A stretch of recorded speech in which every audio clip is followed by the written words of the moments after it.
isang trabaho lang dito sa Canada. Yes, sasapat siya, pero there are some things that you have to consider. Pinoy ako!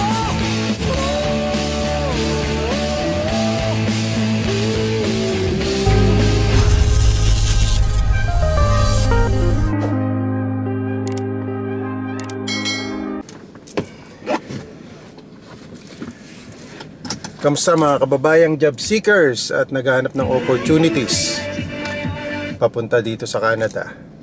Salamat sa Diyos sa isa na namang mabuting pagkakataon na tayo magkita-kitang muli. At dalangin ko po parati sa Diyos, sana kayo lagi nasa mabuting kalagayan. Papasok pa lang tayo ng trabaho ngayon. As always, paulit-ulit lang mga kababayan, ang buhay natin dito sa Canada. Gising, kain,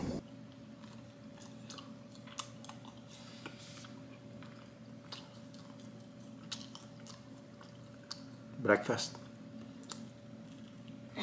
Mainit sa labas? Oo, mainit. Kaya bumalik agad kami. Maganda lang kami sa dati na nilalakaran. Mahangin ah. Ha? Mahangin. Mahangin.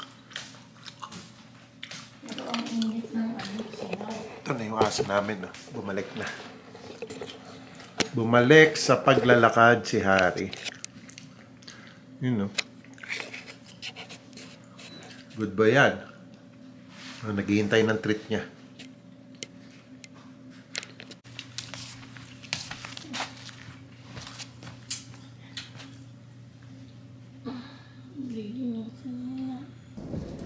Tapos pasok sa trabaho.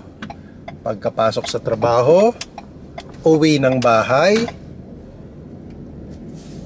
And then kaya nga pala ako nakaganito kasi merong Oilers game. Ayan.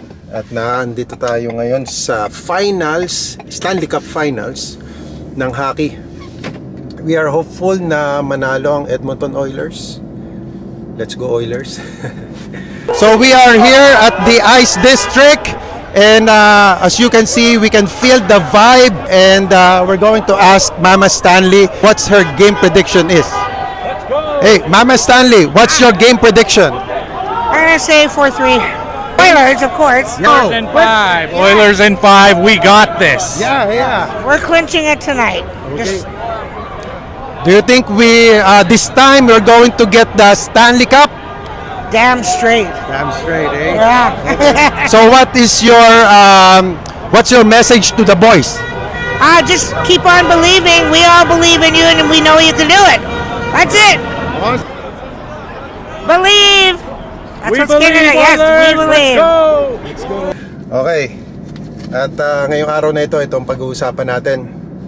Kasi may mga nagtatanong sa akin na mga kababayan natin na kung sasapat daw ba ang isang trabaho lang dito sa Canada. So, isang trabaho lang dito sa Canada. Yes, sasapat siya, pero there are some things that you have to consider. Una, kailangan natin i-consider ay yung klase ng trabaho na papasukin natin, or klase ng trabaho na meron tayo ngayon. Kung ang trabaho nyo is skilled worker, kayo ay plumber, kayo ay nasa construction, truck driver kayo, or maaaring ang trabaho nyo nasa healthcare or IT, so medyo malaki ang sahod ng mga yan. Kasi dun mo madedetermine syempre.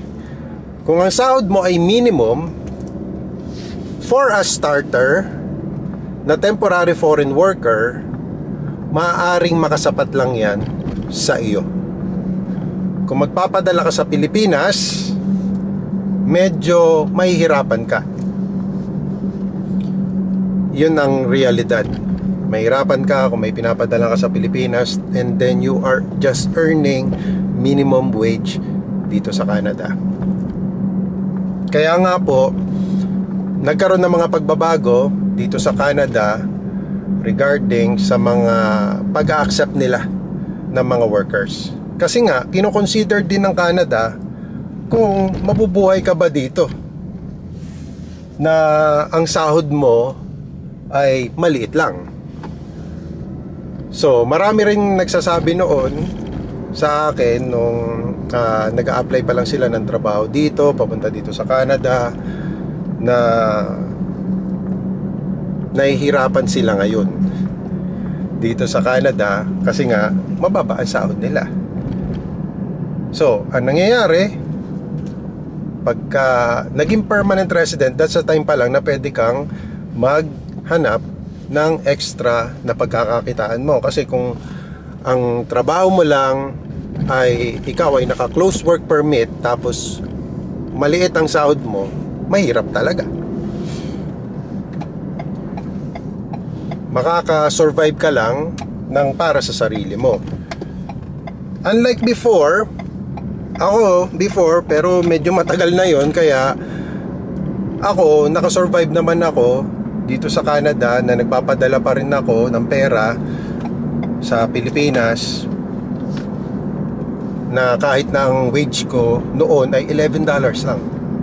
Pero that's way back. Like napakatagal na po nun, mga kababayan.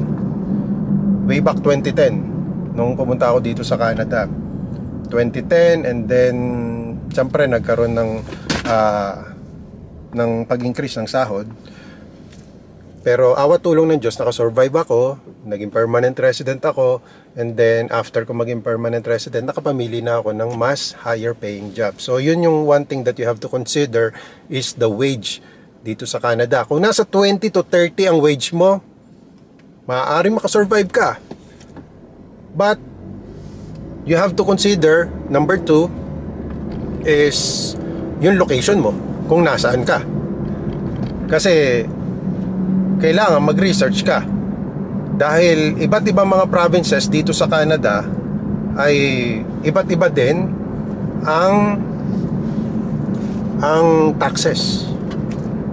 So may mas mataas ang taxes ng mga lugar tulad ng Vancouver, Toronto, as compared dito po sa Edmonton, sa Alberta. Kasi ang tax namin dito is isa lang, yung GST. So yan ang isang dapat mo ring i-consider kung saang province ka titira, saang city specifically. Kasi maaaring naandito ka sa Edmonton, yes, mababa pa rin ang in terms of taxes dito, mababa ang cost of living, pero mas mababa ang cost of living dun sa labas ng Edmonton, dun sa mga maliliit na mga municipalities, maliliit na mga communities, maliit na city, compare sa Edmonton at compare sa Calgary. Kasi yan yung mga major cities dito sa Alberta eh. So yun yung isang kailangan mo i-consider para masabi mo na maaaring maging enough yung isang trabaho para sa'yo. So una, yung wage, kailangan consider mo yan. Pangalawa, yung location. Pangatlo ay yung iyong way of living, lifestyle. Ayan. Kasi kahit pa sabihin mo na malaki ang sahod mo, pero yung lifestyle mo naman, you are living an expensive lifestyle, kahit 2, 3 trabaho, maaaring hindi sumapat sa'yo. Kaya in terms of lifestyle, you have to be conscious about your lifestyle. Kasi yan ay isang factor na maaaring, hindi lang maaari, talagang makaka-affect sa sinasahod mo, doon sa kita mo. Kasi maaaring malaki yung sahod mo pero expensive ang lifestyle mo, then at the end of the day, wala ka na ring maiipon, di ba? Wala na ring matitira sa sahod mo. So aside from lifestyle, kailangan matuto ka mag-budget. So important din yung pagbabudget mo ng daily expenses mo. So if you are living yung sabihin mo na basic way of living, like food, basic na shelter, na pananamit, hindi mga branded ang mga pananamit mo, edi makakasurvive ka dun sa isang trabaho mo lang. Kasi minsan kasi sa pagtaas ng income, pagtaas din yung mga needs and wants natin. Magkaiba yung needs doon sa wants. Yung needs, talagang you can't live without it. Yung mga wants, dahil wants lang siya, you can live without it. So you have to consider that, mga kababayan. And then real talk. So real talk, mga kababayan, pag-usapan natin. Real talk, bago ka pa lang dito sa Canada, wala ka pang masyadong choices. Maaaring isa lang ang trabaho mo, lalo na kung ikaw ay hindi open work permit. Kasi may mga program dito, like yung caregiver program, na may mga nakakausap ako ng mga kababayan natin na yung asawa nila, yung partner nila, naandito na sa Canada. Nadala na rin nila dito sa Canada. So since caregiver yung program nila, tapos yung spouse nila ay naka-open work permit, malaking tulong po yun.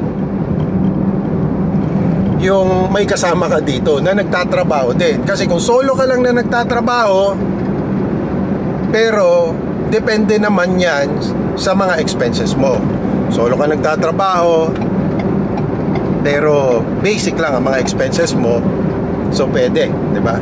Maaari ka makasurvive, mga kababayan. Ako, isa lang po trabaho ko, pero yung asawa ko nagtatrabaho din. Kaya hati kami sa mga expenses namin sa bahay. Hati kami sa pagbabayad ng bahay, sa pagbabayad ng mga bills, sa pag-grocery. Hati yung aming mga expenses. So kaya malaking tulong yon. Tapos yung mga anak ko nagtatrabaho na din. Kaya tip ko sa inyo, mga kababayan, una, you have to consider yung way of living ninyo. Napaka-important po niyan eh. Yung inyong lifestyle, napaka-importante niyan. Kung ang kailangan nyo lang mga basic needs, you will survive here in Canada with only one job. Pero tip number 2, kailangan din yung klase ng occupation na papasukin mo ay high wage, diba? High paying jobs. And then number 3,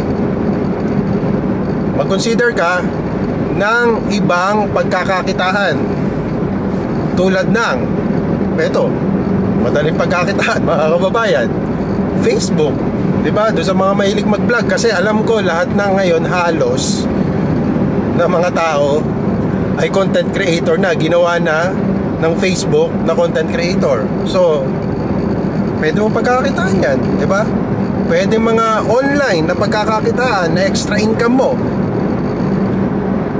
And dito na papasok, kung talagang hindi sasabat yung iyong isang job lang dito, ay kailangan mo ng mag part-time. But hindi ka makapag part-time not unless una, you are on an open work permit, or ikaw ay permanent resident or citizen na. Pag closed work permit ka, no choice ka talaga.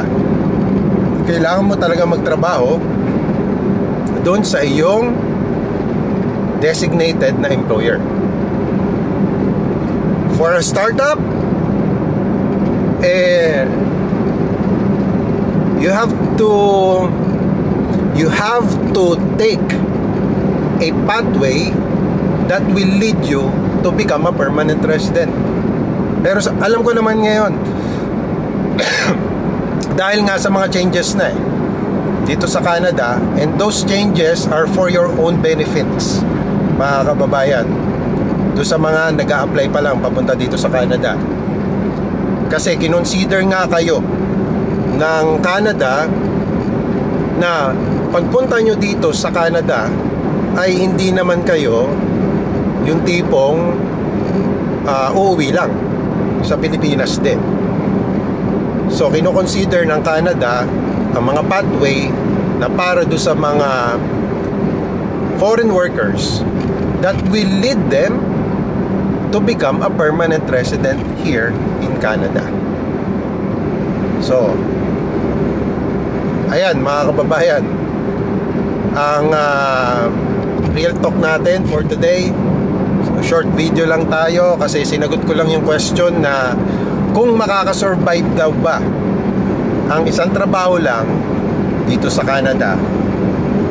The verdict is yes. But yun nga, you have to consider some of the stuff that I've discussed earlier. So hanggang dyan lang muna for today mga kababayan. I hope you like this video. If you do, please give it a thumbs up. And as always, more tips, informations, mga opportunities do sa mga naghahanap ng trabaho papunta dito sa Canada. At mag-leave po kayo ng mga comments, questions, para sa susunod na pagkakataon ay yan po yung pag-uusapan nating topic. I will see you, God willing, on my next video. Samahan nawa kayo parati ng Panginoon sa inyong pang-araw-araw na buhay at magandang araw po sa inyo lahat.